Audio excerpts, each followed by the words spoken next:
अंदर वाले स्फीयर को चार्ज दिया प्लस क्यू और बाहर के स्फीयर को अर्थ कर दिया, ठीक है। तो देखो इसको स्टेप बाय स्टेप समझते हैं।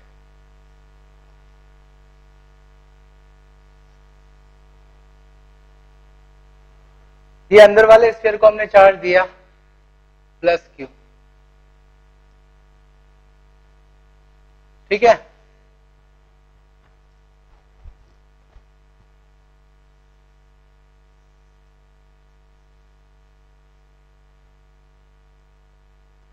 बाहर वाले स्फीयर पे इंडक्शन होगा, इधर माइनस क्यू और बाहर plus Q, but total charge zero ही रहेगा उसमें।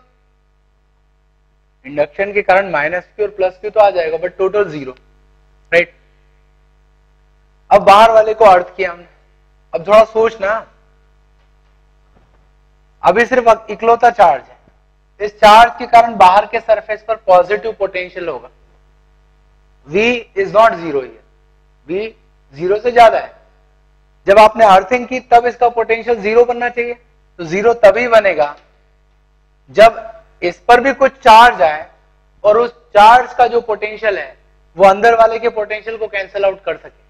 तो मान लेता हूं कि अर्थ ने इसको क्यू चार्ज सप्लाई किया, अर्थिंग करने पर अर्थ ने इसको क्यू चार्ज सप्लाई किया, तो अब अंदर वाले स्फीयर पर कैपिटल क्यू और बाहर पर क्यू हो गया। बाहर वाले स्फीयर का पोटेंशियल जीरो होना चाहिए, तो पोटेंशियल क्या है पहले देखो, उसके खुद के कारण constant C Q by 2R, उसके सरफेस का पोटेंशियल, अंदर वाले चार्ज के कारण बाहर सरफेस पर पोटेंशियल क्या होगा, तो C Q by 2R। Total potential must be zero, that means small q जो है that is equal to minus q। तो जैसे आप अर्थ करोगे, अर्थ इसको माइनस q चार्ज भेज देगी और उसके भेजने के कारण सरफेस का पोटेंशियल टोटल जीरो हो जाएगा। अंदर वाले चार्ज और बाहर वाले चार्ज का पोटेंशियल कैंसल आउट हो जाएगा, ठीक है।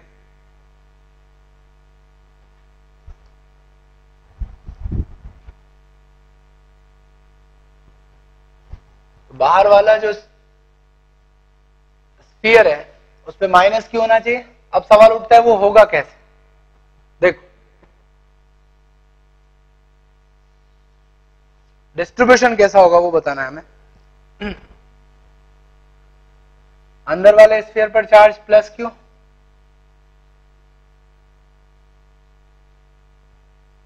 हम जानते हैं कि कंडक्टर के अंदर नेट चार्ज जीरो होना चाहिए, तो प्लस क्यू है, तो बिकॉज ऑफ इंडक्शन यहां पर क्या होगा, माइनस क्यू।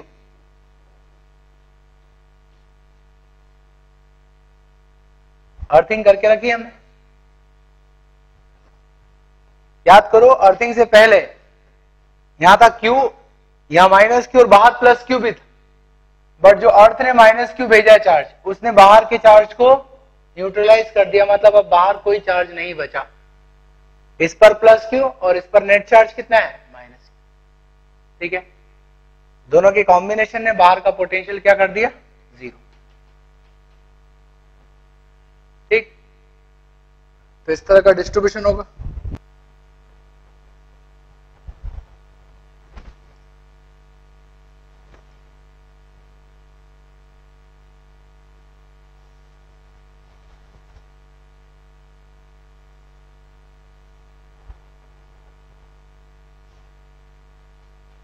एक और एग्जांपल लेते हैं ऐसे, two conducting shells are there A and B, ठीक है। अंदर वाले स्फीयर का रेडियस R और बाहर वाले के लिए 2R। अब हमने क्या किया, बाहर वाले स्फीयर को प्लस क्यू चार्ज दिया, plus Q charge is given to outer sphere, और उसको चार्ज देने के बाद अंदर वाले स्फीयर को हमने अर्थ कर दिया। After that inner sphere is earth, तो फाइनल चार्ज का डिस्ट्रीब्यूशन क्या होगा ये बताना है आपको। बाहर चार्ज दिया है प्लस क्यू, अब आप देखो बाहर अगर चार्ज है तो उसके कारण अंदर कुछ ना कुछ पोटेंशियल होगा, तो डेफिनेटली पोटेंशियल जीरो नहीं है अंदर। जब आप अर्थ करोगे तो अर्थ कुछ चार्ज सप्लाई करेगी इसको, स्मॉल क्यू, सो दैट इसका पोटेंशियल और बाहर के कारण पोटेंशियल मिलके जीरो बन जाए। अंदर का पोटेंशियल जीरो हो जाना चाहिए। अब इसके खुद के कारण पोटेंशियल क्या होगा, C Q by R, plus बाहर वाले के कारण potential C Q by 2r, क्योंकि उसके अंदर है, should be zero. Small Q is minus Q by 2। Earth उसको इतना चार्ज सप्लाई कर देगी सो दैट उसका पोटेंशियल जीरो हो जाएगा।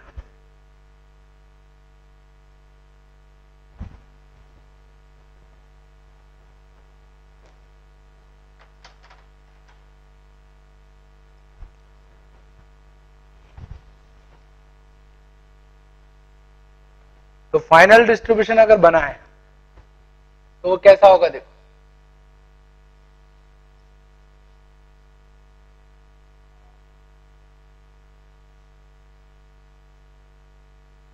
यहां पर charge minus Q by 2 negative charge होगा,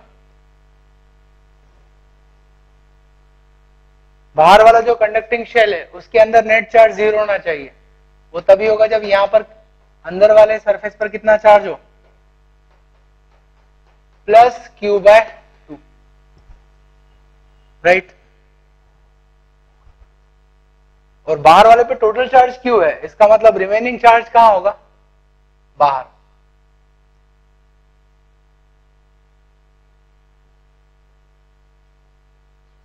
तो टोटल चार्ज अभी भी क्यू है, बट हाफ इनर सरफेस पर होगा और हाफ आउटर सरफेस, ठीक है। तो इस तरह से इन प्रॉब्लम्स को करना है हमें, ठीक। और एक एग्जांपल ले लेते हैं।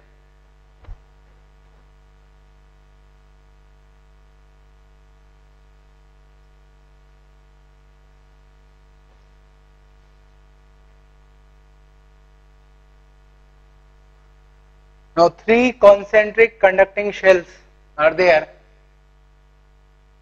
right? Radius है उनकी r, 2r and 3r, ठीक है, A, B and C, ठीक।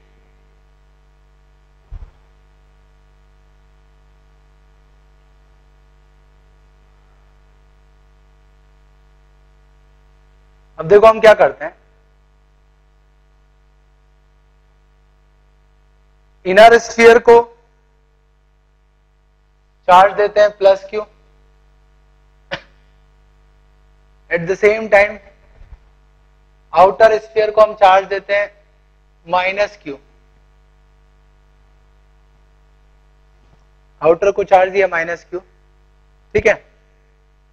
और जो इंटरमीडिएट है बी, इन दोनों को चार्ज देने के बाद बी को हमने अर्थ कर दिया, तो तीनों पे फाइनल चार्ज क्या होगा ये बताना है, ठीक है।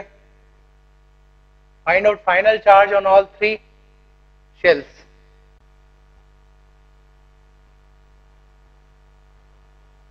ए और सी पर चार्ज दिया है प्लस क्यू और माइनस क्यू, बी पर निकालना है, राइट। तो बी पर मान लेते हैं कि अर्थ ने स्मॉल क्यू चार्ज सप्लाई किया, तो बी का पोटेंशियल जीरो बन जाएगा, तो बी का पोटेंशियल जीरो हो जाएगा। बी पे पोटेंशियल निकालना है, पहले बाहर वाले के बाद, बाहर वाले चार्ज के कारण अंदर पोटेंशियल कितना होता है, वही जो उसके कारण सरफेस पर होता है, minus C Q bye 3r।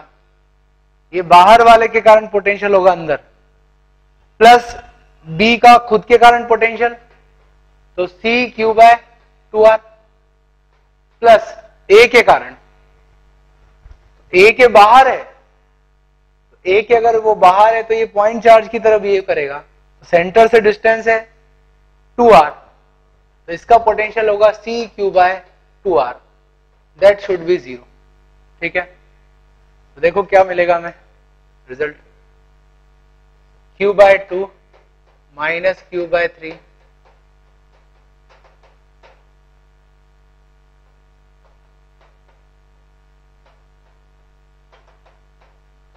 q equal to minus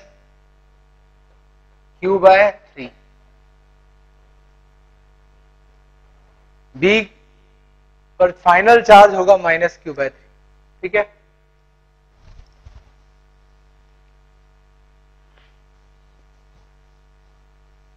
तो अब कर सकते हो इस तरह के प्रॉब्लम्स।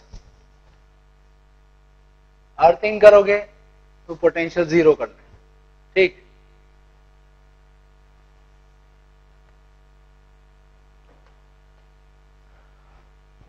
अब इसके आगे बढ़ते हैं। हमने दो कंडक्टिंग स्फीयर्स लिए। ठीक है, कंडक्टिंग स्फीयर्स जो कि एक दूसरे से काफी डिस्टेंस पर रखे हैं। ठीक है, एक दूसरे से बहुत दूर रखे हैं। इस पर हमने इनिशियल चार्ज दिया है q1 और इस पर इनिशियल चार्ज दिया है q2। राइट, रेडियस है इनकी r1 और r2। ठीक है, अब हम क्या करते थे, दोनों को कनेक्ट करते हैं थ्रू कंडक्टिंग वायर्स। कनेक्ट करेंगे तो क्या होगा, मान लो दोनों का जो सरफेस पोटेंशियल है वो डिफरेंट है, पोटेंशियल डिफरेंस के कारण चार्ज का फ्लो होगा। ठीक है, मैंने बताया था कि पोटेंशियल डिफरेंस के कारण इलेक्ट्रिक फील्ड सेटअप हो जाता है, जिसके कारण फ्री इलेक्ट्रॉन्स का मूवमेंट होता है, और ये तब तक होता रहेगा जब तक कि दोनों का पोटेंशियल सेम ना हो जाए। ठीक है, तो finally both spheres have same potential. ठीक है, तो फाइनल पोटेंशियल को मैं V कह देता हूं, जो दोनों का कॉमन पोटेंशियल होगा। जब दोनों का पोटेंशियल सेम हो जाएगा उसके बाद चार्ज का फ्लो रुक जाएगा, तो फाइनली स्टेडी स्टेट पर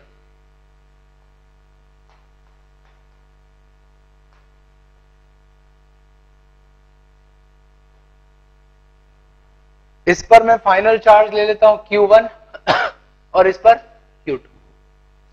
ठीक है, सबसे पहली बात q1 प्लस q2 जो इनिशियल चार्ज था उसके बराबर होना चाहिए by conservation of charge principal.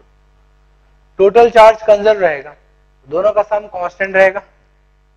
दूसरी बात, दोनों का पोटेंशियल भी सेम करना है, तो इस स्फीयर का पोटेंशियल क्या होगा, इसकी रेडियस r1 है तो उसके खुद के कारण होगा c q1 बाय r1, और इसके कारण भी कुछ पोटेंशियल होगा। ठीक है,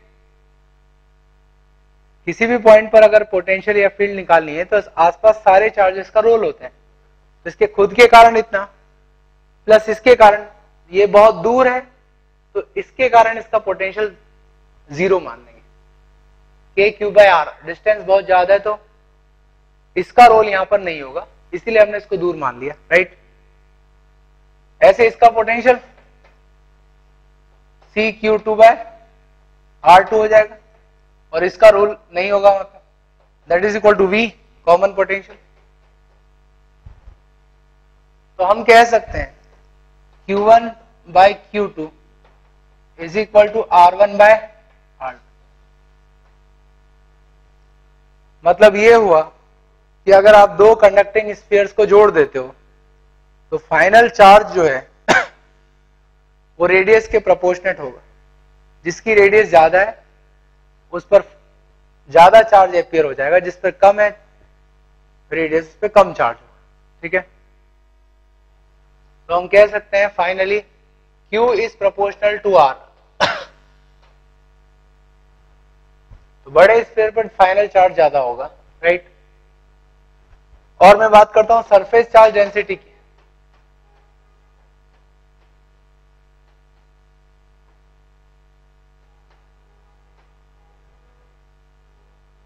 surface charge density is charge upon area. ठीक, सरफेस चार्ज डेंसिटी का अगर हम रेशियो ले लें sigma 1 by sigma 2, so that is Q1 by Q2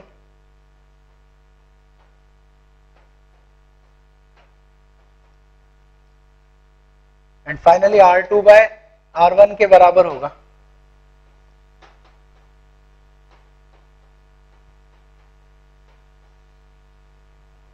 That means sigma is inversely proportional to R। तो इस तरह के केस में बड़े स्फीयर पर ज्यादा चार्ज होगा, बट जो चार्ज डेंसिटी होगी वो छोटे स्फीयर पर ज्यादा होगा। जितना छोटा स्फीयर उस पर उतनी ज्यादा सरफेस चार्ज डेंसिटी होगी।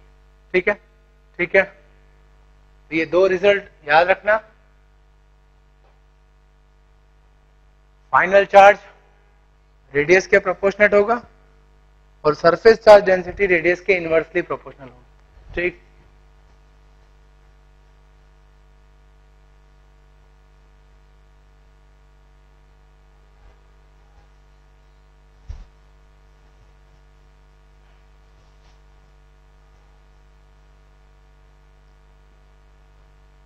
एग्जाम्पल लेते हैं।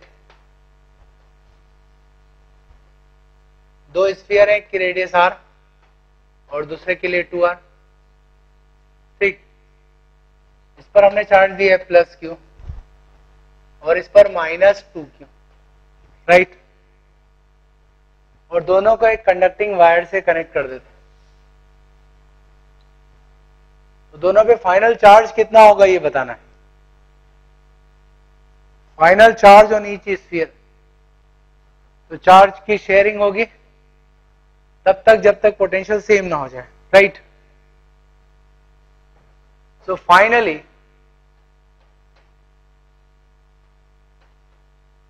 इसका चार्ज हम लेते हैं Q1 और इसका Q2। सबसे पहली बार टोटल चार्ज कंजर्व रहेगा, Q1 plus Q2 is equal to Q minus 2Q। दूसरा, चार्ज का रेशियो जो है वो रेडियस के रेशियो के बराबर होगा। अभी हमने देखा, ठीक है। So Q1 is equal to -2Q/3 and Q2 is -Q/3। ये दोनों पर चार्ज होंगे, इसकी रेडियस डबल है तो डबल चार्ज होगा। अच्छा, कॉमन पोटेंशियल भी निकाल सकते हैं हम। इसका पोटेंशियल है CQ/R। चार्ज कितना है Q1 by radius 2R। Charge की वैल्यू रख दो।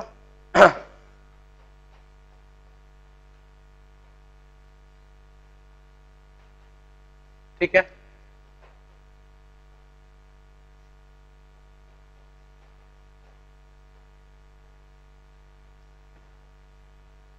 ये पोटेंशियल होगा कॉमन